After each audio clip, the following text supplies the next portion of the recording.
ರಾಜ್ಯಾದ್ಯಂತ ಗ್ಯಾಸ್ ಸಂಕಷ್ಟ ಮುಂದುವರೆದಿದೆ. ಹಳೆ ಗಂಡನ ಪಾದವೇ ಗತಿ ಅಂತ ಹೇಳಿ ಅದೆಷ್ಟೋ ಹೋಟೆಲ್ಗಳು ಸೌದೆ ಒಲೆಯ ಮೊರೆ ಹೋಗಿದ್ದಾವೆ. ಗ್ಯಾಸ್ ಟ್ರಬಲ್ನಿಂದ ಕೆಲವೊಂದು ಹೋಟೆಲ್ಗಳು ಬಾಗಿಲು ಬಂದ್ ಮಾಡಿದ್ದಾವೆ. ಕೆಲವೆಡೆ ಅಡುಗೆ ಅನಿಲಕ್ಕೂ ಪರಿತಾಪ ಪಡುವಂತಹ ಸಿಚುವೇಶನ್. LPG ಸಿಗದೆ ಆಟೋ ಚಾಲಕರ ಗೋಳಾಟ ಅಷ್ಟಿಷ್ಟಲ್ಲ.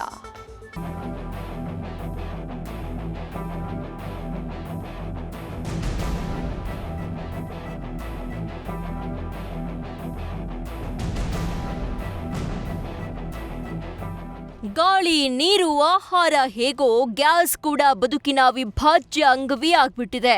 ಜನರ ನೆಮ್ಮದಿ ಕೆಡಿಸಿರುವ ಸಿಲಿಂಡರ್ ಕ್ಷಾಮ ಸಾಮೂಹಿಕ ಹತಾಶೆ ಹಾಗೂ ಭ್ರಮ ನಿರಸನಕ್ಕೂ ಕಾರಣವಾಗಿದೆ. ಎಲ್ಲಾ ಕಡೆ ಸಿಲಿಂಡರ್ ಟ್ರಬಲ್, ಡಂಕಿ ಡಬಲ್ ಆಗ್ಬಿಟ್ಟಿದೆ.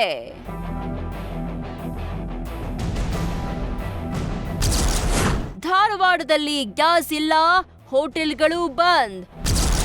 ಹೋಟೆಲ್ ಊಟ ನಂಬಿರುವ ವಿದ್ಯಾರ್ಥಿಗಳ ಪರದಾಟ. ಕಮರ್ಷಿಯಲ್ ಸಿಲಿಂಡರ್ ಪೂರೈಕೆ ಇಲ್ಲದೆ ಧಾರವಾಡದಲ್ಲಿ ಬಹುತೇಕ ಹೋಟೆಲ್ಗಳು ಬಂದ್ ಆಗಿವೆ. ವಿದ್ಯಾಕಾಶಿಗೆ ಹೊರ ಜಿಲ್ಲೆಗಳಿಂದ ಇಲ್ಲಿಗೆ ನೂರಾರು ವಿದ್ಯಾರ್ಥಿಗಳು ವ್ಯಾಸಂಗ ಮಾಡಲು ಬರ್ತಾರೆ. ಅವರಿಗೆಲ್ಲ ಹೋಟೆಲ್ ಊಟಗಳೇ ಆಧಾರ. ಆದ್ರೆ ಧಾರವಾಡದ Ganesh hotel, Prakash canteen, Gayatri tiffin ಸೇರಿ ಹಲವು ಹೋಟೆಲ್ಗಳು ಇವತ್ತು ಬೆಳಗ್ಗೆಯಿಂದಲೇ ಲಾಕ್ ಡೌನ್ ಆಗಿವೆ. ದಿಢೀರ್ ಹೋಟೆಲ್ ಬಂದ್ ಆಗಿರೋದು ವಿದ್ಯಾರ್ಥಿಗಳು ಹಸಿವಿನಿಂದ ಬಳಲುವಂತಾಗಿದೆ. ಗ್ಯಾಸ್ ಏಜೆನ್ಸಿ ಸಿಬ್ಬಂದಿ ಪಾಡು ಹೇಳತೀರದಾಗಿದೆ. ಮೊದಲಿಗೆ ತಿಂಗಳಿಗೆ ಒಂದು 4 ಟ್ರಿಪ್ ಆಗ್ತಿತ್ತು, 4-5 ಟ್ರಿಪ್ ಆಗ್ತಿತ್ತು. ಈ ತಿಂಗಳು ಫಸ್ಟ್ ಟ್ರಿಪ್ ಬಂದಿತ್ತು. ತಿಂಗಳಿಗೆ ಒಂದೇ ಟ್ರಿಪ್ ಬಂದಿರೋದು. ಅದು ಇನ್ನು ಲೋಡ್ ಆಗಿಲ್ಲ, ಅದಿನ್ನು ಖಾಲಿ ಆಗಿಲ್ಲ. ಒಂದು ಗ್ಯಾಸ್ ಟ್ಯಾಂಕರ್ ಓಡಿಸ್ತಾರ ಟ್ಯಾಂಕರ್ ಡ್ರೈವರ್. ತಿಂಗಳಿಗೆ ಫಸ್ಟ್ ಬಂದಿರೋದು. ಒಂದು ಗಾಡಿ ಖಾಲಿ ಆಗಿ ಲೋಡ್ ಕಡಿಮೆ, ಮಾಲ್ ಸ್ಟಾಕ್ ಆಗಿಲ್ಲ. ಇಲ್ಲಿ ಕಡಿಮೆ, ಅದು ಡೊಮೆಸ್ಟಿಕ್ ಮಾತ್ರ ಬರಲ್ಲ, ಕಮರ್ಷಿಯಲ್ ಯಾವ್ದು ಕಮ್ಮಿ. ಉಡುಪಿಗೆ ಗ್ಯಾಸ್ ಸಂಕಷ್ಟ, ಸೌದಿಯಲ್ಲಿ ಅಡುಗೆ. ಕರಾವಳಿ ಜಿಲ್ಲೆ ಉಡುಪಿಗೂ ಗ್ಯಾಸ್ ಎಮರ್ಜೆನ್ಸಿ ತಟ್ಟಿದೆ. ಹೋಟೆಲ್ಗಳು ಸಾಂಪ್ರದಾಯಿಕ ಸೌದೆ ಒಲೆ ಮೊರೆ ಹೋಗಿವೆ. ಹೋಟೆಲ್, ರೆಸ್ಟೋರೆಂಟ್ಗಳ ಮೇಲ್ಚಾವಣಿಯಲ್ಲಿ ಅಡುಗೆ ತಯಾರಿಸಿ ಊಟ ಬಡಿಸಲಾಗ್ತಾ ಇದೆ.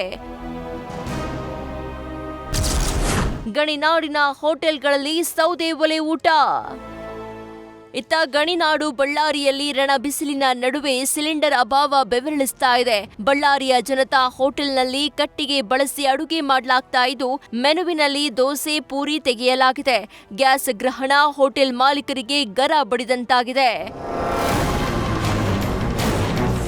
ಮತ್ತೊಂದೆಡೆ ಬಳ್ಳಾರಿಯ ಚಾಲುಕ್ಯ ಹೋಟೆಲ್ನಲ್ಲಿ ಸಿಲಿಂಡರ್ ಅಭಾವದಿಂದ ಹೋಟೆಲ್ ಮಧ್ಯಾಹ್ನದ ಊಟಕ್ಕೆ ಬ್ರೇಕ್ ಹಾಕಿದೆ. ಮೆನುವಿನಲ್ಲಿ 90% ಕಡಿತ ಮಾಡಲಾಗಿದೆ. ರೈಸ್ ಐಟಂಗಳು ಲಭ್ಯ ಆಗ್ತಾ ಇವೆ. ಕಲಬುರಗಿಯಲ್ಲಿ ಗ್ಯಾಸ್ಗಾಗಿ ಕ್ಯೂ ನಿಂತ ಜನ. ಚಿತ್ರದುರ್ಗದಲ್ಲೂ ಸೇಮ್ ಪ್ರಾಬ್ಲಮ್. ಸಿಲಿಂಡರ್ ಸಿಗದೆ ಹೋಟೆಲ್ ಮಾಲೀಕರು ಸುಸ್ತು ಹೊಡೆದಿದ್ದಾರೆ. ಗ್ರಾಹಕರ ಹೊಟ್ಟೆ ತುಂಬಿಸುವ ಸಲುವಾಗಿ ಸೌದೆ ಒಲೆಯಲ್ಲಿ ಅಡುಗೆ ಮಾಡಲಾಗ್ತಾ ಇದೆ.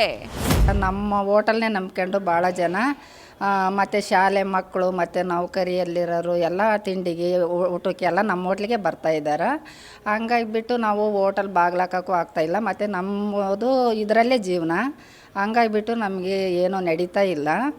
ನಮ್ಗೆ ಆದಷ್ಟು ಬೇಗ ಸಿಲಿಂಡರ್ ತಲುಪಿಸ್ರಿ ಅಂತ ನಾವು ಕೇಳ್ಕೊಳ್ತೀವಿ ಸರ್.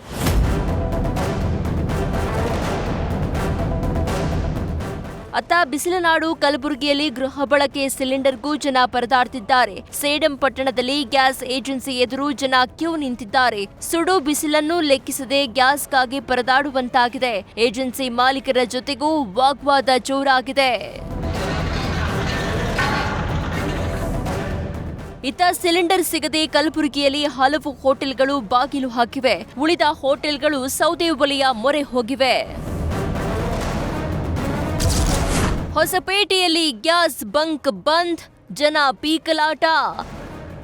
ಅತ್ತ ವಿಜಯನಗರ ಜಿಲ್ಲೆಯ ಹೊಸಪೇಟೆಯಲ್ಲಿ auto LPG cylinder gas bunk ಬಂದ್ ಆಗಿದೆ. TB ಡ್ಯಾಮ್ ರೋಡ್ ಬಳಿ ಇರೋ ಬಂಕ್ನಲ್ಲಿ ಮಾಲೀಕರು ಗ್ಯಾಸ್ ಖಾಲಿಯಾಗಿದೆ, ನೋ ಸ್ಟಾಕ್ ಬೋರ್ಡ್ ಹಾಕಿದ್ದಾರೆ. ಸಾವಿರಾರು ಆಟೋ ಚಾಲಕರು ಸಂಕಷ್ಟಕ್ಕೆ ಒಳಗಾಗಿದ್ದಾರೆ. ಇನ್ನು ತುಮಕೂರಿನಲ್ಲಿ ಗ್ಯಾಸ್ ಟ್ರಬಲ್ಗೆ ಹಲವು ಹೋಟೆಲ್ಗಳು ಬಂದ್ ಆಗಿವೆ. ದಾವಣಗೆರೆ, ಹಾವೇರಿ, ಕೊಪ್ಪಳ ಸೇರಿ ಹಲವೆಡೆ ಅನಿಲ ಹಾಹಾಕಾರ ಮುಂದುವರೆದಿದೆ.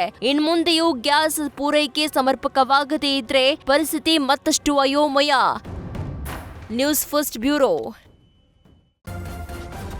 ನ್ಯೂಸ್ ಫಸ್ಟ್ ನಿರ್ಭೀತಿಯಿಂದ ನಿಮ್ಮ ಪರವಾಗಿ.